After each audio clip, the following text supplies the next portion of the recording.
Good morning everyone, and the focus of this video is these two lovely JLTV models from Foreart that I think used to be called Forehobby. They're a Chinese manufacturer, as many plastic kit manufacturers are nowadays. Seems that most plastic kit manufacturers except for Hella and Revell either make in China or Ukraine. And just in terms of why I've got these JLTVs and what they're doing. They are going to be the future light tactical vehicle of the Malagasy Whatif armed forces. It is Whatif, it's fictional.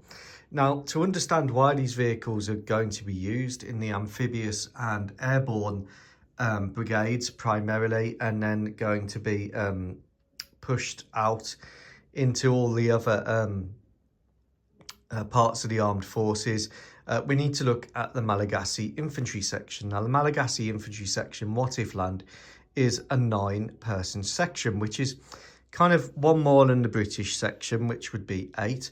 And it's 4 less than the US Marine Corps section, which I think is 12. And I think it's 1 less than the American infantry section, which I think is 10, although they do vary.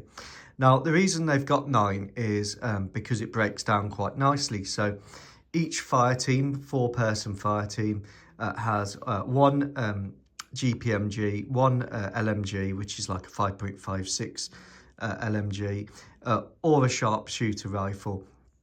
And then it's got the rest of rifle people. 1 has an anti-tank weapon. In this case, they've just got a law for some reason. And then the squad commander. Now, the reason they use 9 is because it works really well, because if you take some of the heavier end of the spectrum, such as the Namer, well, the Namer has 2 crew, and it has 7 dismounts, or if it's got the turret, it might have 3 crew, and then 6 dismounts. The CV90C with the extra armour package can only take 6 dismounts and 3 crew. And the Boxer in Malagasy service has 2 crew and 7 dismounts. Now, that's all fine because you've got the capacity there for people to remain on the vehicle, and operating the Swedish model of 3 vehicles per infantry platoon, everyone can fit in. And that works well for these medium and upwards forces. Now, these are less common in Malagasy service because the heavies are very few in number. The mediums are more in number, and the medium boxers are being pushed and put into service. Now, where it breaks down is in terms of light vehicles, because on light vehicles for airborne and amphibious operations, and we exclude the AAVTP from this, that's a separate vehicle. But you either have light vehicles with high mobility, such as the UTV here, or the MRZRD4 as it's correctly titled. You've got the Foxhound PPV, which is a British protected patrol vehicle. You've got protection with that, but what you haven't got is firepower. And to operate the 2 GPMGs, the crews have to stick their heads up, and then they can get their heads blown off, which is never a good look. So the Foxhound PPV was being used by the airborne forces. It's a 7.5 ton weight vehicle, so it's easily capable of being underslung by Chinooks, Stallions, paved dragons as I call them, which is the MH53s, and by the XC142s. So that was one option. Now, this vehicle does not divide so well because it's a 6-person vehicle, and again, whilst it's good for urban patrolling, it's blast protected. The GPMG gunner's exposure is a bit of a weak point. So it's still in use, but in limited service. So that led then, okay, well, what other options are there? Well, one option is the BVS 410, which is a good vehicle.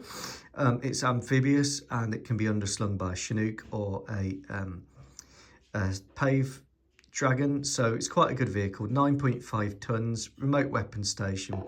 You can have 3 or 4 in the front and 5 in the back. So it's quite a good option for a light personnel carrier. And the Malagasys operate these, and they do use these because they are amphibious. So that's a good option. But there are other options, and that's where the JLTV has come in. So the JLTV has 2 versions in Malagasy service in the infantry role, and then it's already used as a platform for the very fun Coyote anti-drone system, and for the light short range air defence system there with 4 Stingers, 30mm chain gun, a forward looking infrared and a radar. So it's already in service in that role. Now, if we take the Malagasy section and we take the JLTVs, there'll be 2 main infantry versions fielded.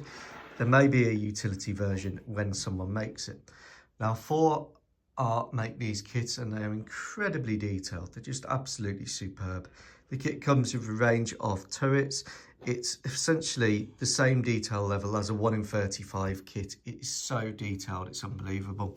It comes with vinyl tyres and plastic wheels, or lovely 3D printed tyres. It is just a work of art. It's not easy to build, but the parts fit is excellent. And as you can see, there is a fully detailed model.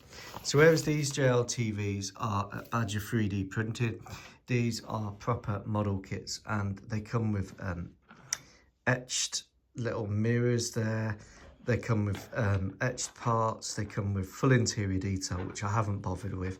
And they're just superb little models, absolutely brilliant. And the JLTV is blast protected and it is ambush protected, but it's a lot lighter than an MATV or an MRAP, and it's more mobile. Now, the way I plan to operate these within my airborne and within my amphibious infantry units, which are based around a battalion-sized landing element, both amphibious and airborne, is actually the PPVs will be used for lower risk areas and patrolling. The assault teams, the initial ones, if they need speed and mobility, they'll use the UTV. But then when it comes to actual war fighting, they'll use the JLTV in 2 versions. One with the remote weapon system, 50 cal, and one with the GPK turret, which is a protected turret. And then the big difference between these is this one has 4 crew and this one has 5. And therefore the first fire team can take this vehicle here, and there they are.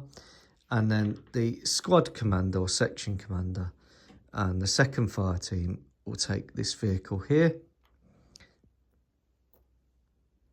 And then you've got 2 vehicles per section, protected mobility and the ability to use fire and manoeuvre for the fire teams with the vehicles. The vehicle offers good protection. They can dismount either as 2 3-person fire teams with the squad commander, or they can dismount a mixture of options and combine and move around however they need.